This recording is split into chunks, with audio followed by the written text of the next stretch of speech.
యమునా పుష్కరాలకు స్వాగతం. ఇప్పుడు మనకి ఇది మార్చి నెల. అంటే ఇక్కడ నుండి మనకి రైల్వే రిజర్వేషన్స్ ఏవైనా సరే 60 రోజుల ముందుగా మనం చేసుకోవాలి. కాబట్టి ఈ నెలాఖరు నుంచి కానీ లేకపోతే ఏప్రిల్ మొదటి వారం నుంచి కానీ మనం రిజర్వేషన్స్ అనేవి చేసుకోవచ్చు. అంటే మనకి పుష్కరాలు కొంచెం దగ్గరగా వచ్చాయని చెప్పేసి అర్థం అన్నమాట. ఎందుకంటే జూన్ నెలలోనే పుష్కరాలు కాబట్టి మనం ఈ ప్లానింగ్ అనేది ఇప్పటి నుంచి చేసుకుంటే చాలా మంచిదండి. కాబట్టి దీనికోసం పూర్తిగా వివరాలన్నీ మనం చెప్పుకుందాం. యమునా నది పుష్కర నిర్ణయం 2 జూన్ 2026 మంగళవారం నుండి 13/6/2026 శనివారం వరకు ఈ పుష్కరాలు అనేవి జరుగుతాయండి. పుష్కర స్నానం అనేది జరుగుతుందన్నమాట. అంటే మొత్తం 12 రోజులు. 1/6/2026 అధిక జ్యేష్ఠ బహుళ పాడ్యమి సోమవారం రాత్రి 1:50 దేవగురుడు బృహస్పతి కర్కాటక రాశి యందు ప్రవేశం.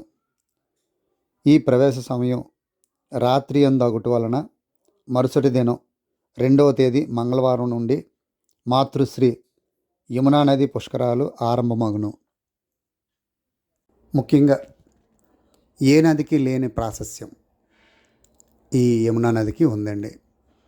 ఎందుకంటే ఉన్న 12 నదుల్లో మనకేంటంటే భూమి మీద జన్మించిన వాళ్ళు, మనిషిగా పుట్టి దేవుడిగా ఉన్నవాళ్ళు, 1 శ్రీకృష్ణుడు, 2 శ్రీరాముడు. రాముడు అయోధ్యలో ఉన్నాడు కాబట్టి, పుట్టాడు కాబట్టి అక్కడ ఏ నదికి సంబంధించి మనకి పుష్కర స్నానం అనేది ఉండదు.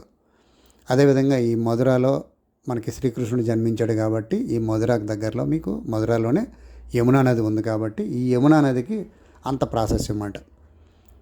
కాబట్టి ఇక్కడ మనం వెళ్ళి పుష్కర స్నానం చేస్తే చాలా మంచిదండి. మరొక విశేషం ఏంటంటే ఈ మధుర అనేది సప్తమోక్షాల్లో ఒక స్థలం అండి.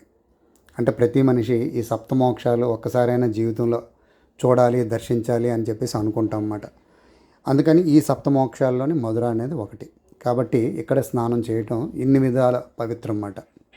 కాబట్టి ప్రతి ఒక్కరు కూడా మధురనే ఎంచుకోండి మొదటి స్థానంగా. రెండో స్థానంగా అంటే మనకి యమునోత్రి ఉంటుంది. తర్వాత ప్రయాగలోని త్రివేణి సంగమం. కాబట్టి ఈ 3 స్థానాల్లో ఎక్కడైనా సరే మనం ఈ పుష్కర స్నానం అనేది చేసుకుంటే మంచిది. అందులోనే మధుర అయితే చాలా మంచిది అన్నమాట. తర్వాత ఈ మధుర మనం చేరుకోవాలంటే ఏ విధంగా చేరుకోవాలి, ఎక్కడి నుంచి చేరుకోవాలి? చాలామంది ఏంటంటే పల్లెటూరు నుంచి వస్తుంటారు కదా, వాళ్ళకి చేరుకోవటం కష్టంగా ఉంటుంది. ఆ పల్లెటూర్లకి దగ్గరలో ఉన్న ఏదైనా సిటీ నుంచి నేరుగా మధురకి చేరుకోవడానికి రైల్వే సదుపాయాలు ఉన్నాయి. అదేవిధంగా బస్సు సౌకర్యం ఉంది. ఫ్లైట్ కూడా, విమాన సౌకర్యాలు కూడా ఉన్నాయండి.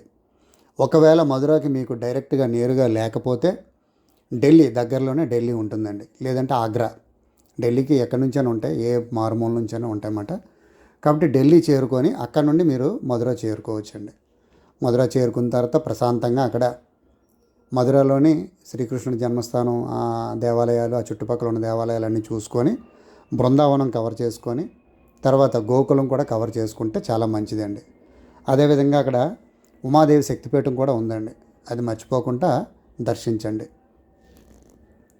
మీకు దివ్యదేశాల కోసం కొంత అవగాహన ఉంటే 108 దివ్యదేశాల్లో 2-3 అక్కడే ఉన్నాయండి. ఒకటి కృష్ణుడిది ఒకటి, తర్వాత గోకులంలో ఒకటి. మనకి ఈ దివ్యదేశాలు అనేవి అక్కడ కవర్ అవుతాయి అన్నమాట. వీటితో పాటు మీరు పక్కన చూడాలనుకుంటే హర్యానా వెళ్ళి ఏదైనా చూడవచ్చు. చాలా పుణ్యక్షేత్రాలు ఉన్నాయి. అదేవిధంగా రాజస్థాన్లోని జైపూర్ అని, తర్వాత సిక్కర్, ఇలాంటివన్నీ కూడా దగ్గరలోనే ఉన్నాయండి. తర్వాత అంబికా శక్తిపీఠం అనేది రాజస్థాన్లో ఉంది. ఇది మధురకి రాజస్థాన్కి బోర్డర్లో ఉందన్నమాట. కాబట్టి ఆ శక్తిపీఠాన్ని కూడా మీరు దర్శించుకోండి. అదేవిధంగా గోర్గాం, అక్కడ శీతలాదేవి టెంపుల్ ఉందండి. ఆ టెంపుల్ కూడా ఎవరికి చాలామందికి తెలియదు అన్నమాట. ఇటువంటివన్నీ మీరు దర్శించుకునే అవకాశం ఉంది ఈ మధుర వెళ్ళటం వలన. అదేవిధంగా మధుర పక్కనే మనకి ఆగ్రా. ఆగ్రా అంటే మీకు అందరికీ చాలామందికి తెలిసిందే తాజ్మహల్. కొంతమందికి నచ్చవచ్చు, కొంతమందికి నచ్చకపోవచ్చు. కానీ నచ్చిన వాళ్ళు ఎవరైనా ఉంటే పక్కనే ఆగ్రా ఉంది, తాజ్మహల్ చూసుకొని అక్కడి నుండి నేరుగా మీ ఇంటికి లేకపోతే ఇంకెక్కడికైనా వెళ్ళాలనుకుంటే అప్పుడు మీరు ప్రయాణాలకి వాటికి రిజర్వేషన్స్ అనేవి చేసుకోవచ్చండి. తర్వాత ఇంకా మంచి పుణ్యక్షేత్రాలు చూడాలి అనుకుంటే అక్కడ నుండి హరిద్వార్కైనా వెళ్ళవచ్చు. లేదంటే లక్నో వచ్చి నైమ్సారణ్యాన్ని మీరు దర్శించుకోవచ్చు. నైమ్సారణ్యం చాలా పురాతనమైంది, పాతది, మంచి మంచి పుణ్యక్షేత్రాలు ఉన్నాయన్నమాట.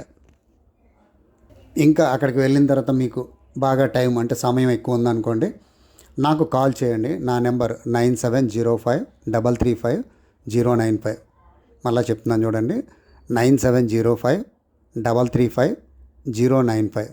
ఈ నెంబర్కి కనుక మీరు కాల్ చేశారనుకోండి, ఆ చుట్టుపక్కల ఏం చూడాలి అనేది నేను చెప్తాను. ఇంకా ఇవే కాక చాలా ఉంటాయండి చూడాల్సినవి. కాబట్టి నా నెంబర్ అనేది బాగా గుర్తుపెట్టుకోండి. జై హింద్.